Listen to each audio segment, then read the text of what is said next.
Tell me when. Welcome to International Momma Moment. I'm Evangelist Fairfax, and I greet you in the mighty name of Jesus. We thank God on tonight. The Lord wants us to be encouraged. We're going to be reading 1 Samuel, the 30th chapter, and we're going to concentrate on the 6th verse. That's 1 Samuel, the 30th chapter, and the 6th verse.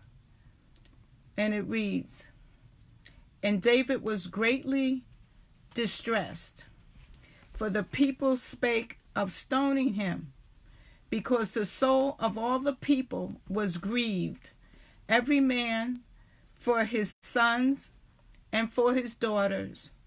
But David encouraged himself in the Lord his God." It's the 6th verse, and those of you that may not know the story, David and his army, he had 600 men, and they were returning back to their hometown. And they found that the city had been burnt, and their wives, their sons, their daughters, their herds, everything was taken from them. They weren't killed, but everything was taken. The Amalekites had came while they were gone and had took everybody captive. The men, well, all of them were so grieved they wept until they couldn't cry anymore. Can you imagine how grief-stricken they were to find nothing, to find everything burnt and their families nowhere to be found? And the men were so grieved that they even thought or talked about stoning David, because you ever go through a trial or tribulation or a situation and that you don't have any control over, but it just seems like there's somebody that you want to blame for your hardship, for you having to suffer, for you having to have pain. These people were grieving, they were in pain, and they needed to blame somebody. So obviously, David was the target. He was the leader. He was the one that was in charge. But did they ever think that David was in just as much pain as they were? That he wasn't grieving just as they were? Do we ever, when we're going through our trials and our tribulations, when we go through situations, and do we ever think maybe what the other person is feeling? That other person in your family, what they're going through? Or that friend, or that co-worker? Or do we just focus on what we're going through? And we have blinders on, and we can't see somebody else's position. If we switch positions and saw it through their eyes, maybe we would be able to handle the situation a little better. Sometimes we can't change the problem or the condition or the situation, but we can change our perspective. We can look our perspective. We can try to look at it from another angle, from another perspective. And maybe by doing that, we could adapt, adjust, relieve the pressure from ourselves by looking at it another way and not just one-sided. A lot of times we could avoid situations if we just consider the other person, how they feel, what they're going through. Not just what you're going through, but what they're going through. And so this is what took place here in Ziklag. That was the city that they lived. And so what did David do? What is this? This is a lesson for how we should follow the example. David was hurt. He was in pain. He was suffering. But what did David do? David turned to God. He turned to God. He asked God,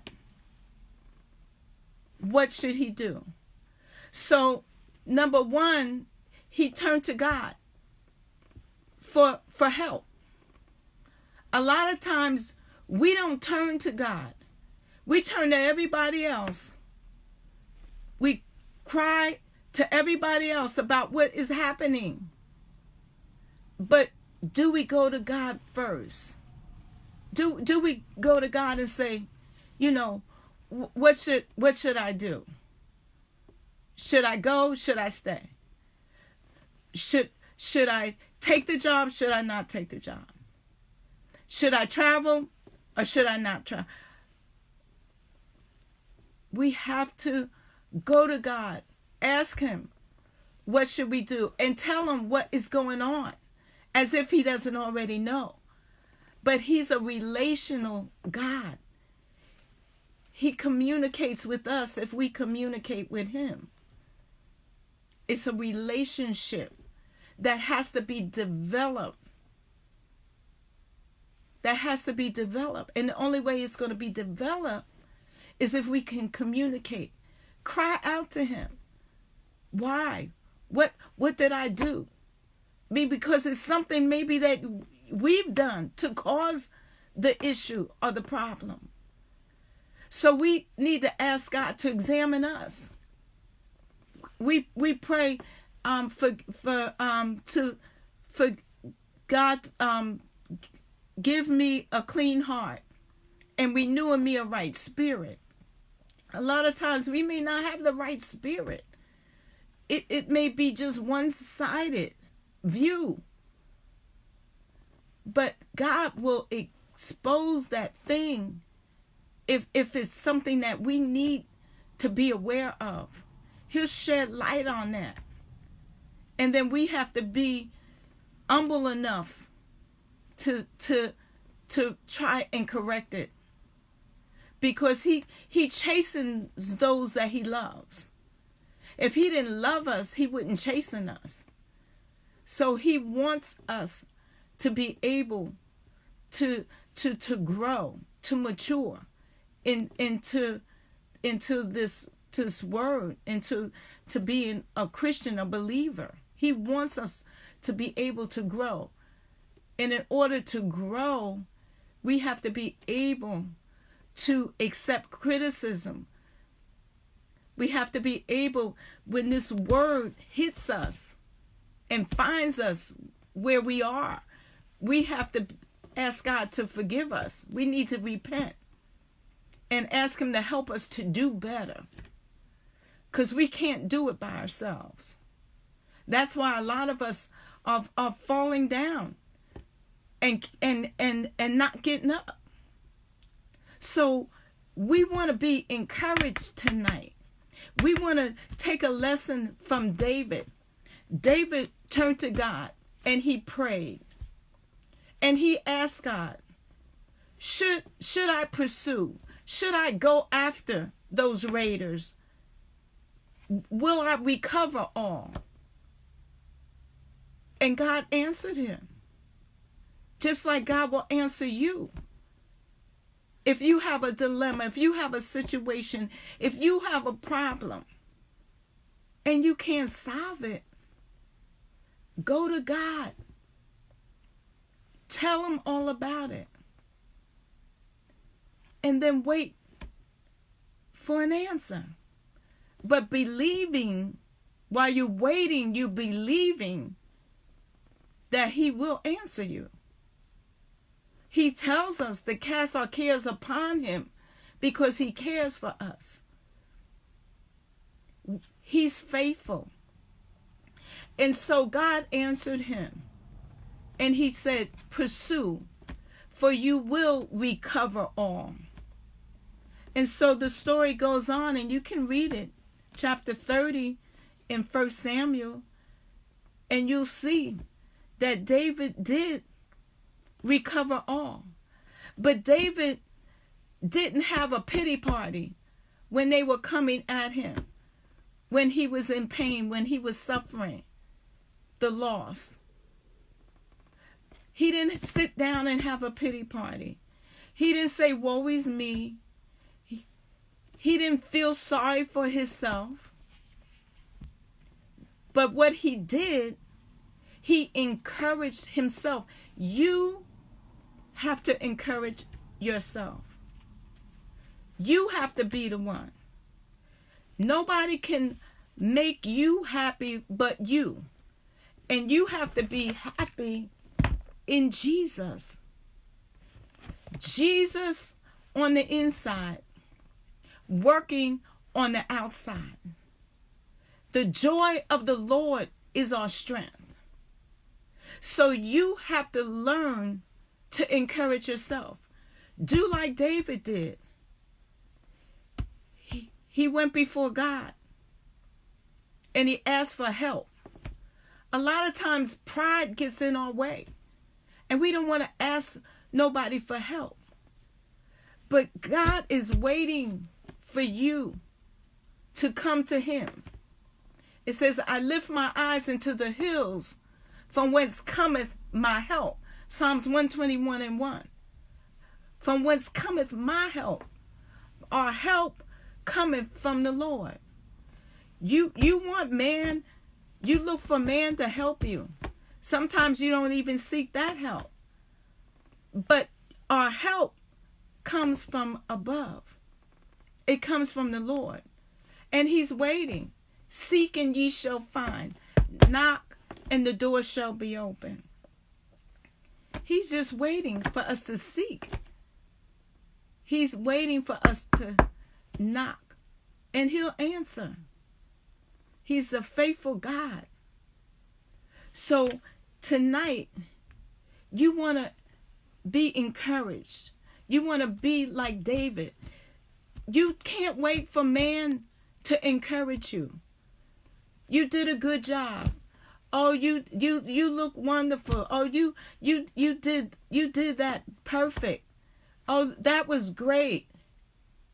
Don't wait for the validation of men. Don't wait for that kind of encouragement. Because just like they encourage you today and they tear you down tomorrow. Man will do that.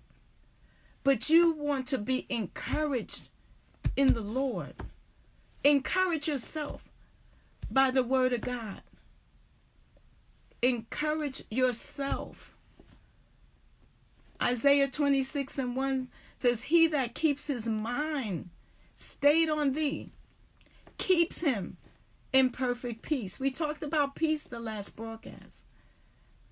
But now we want to let you know that you can be encouraged, but you have to do it through the word of God, through Jesus Christ. That's how you encourage yourself. By standing on the word of God, knowing that the word will not pass away. Heaven and earth will pass away, but the word will stand forever. That's a sure foundation. So don't be discouraged, be encouraged by the word of God. And don't let situations get you down. Let the word bring you back up and stay encouraged. Remember David. He's our example. Encourage yourself in Jesus' name.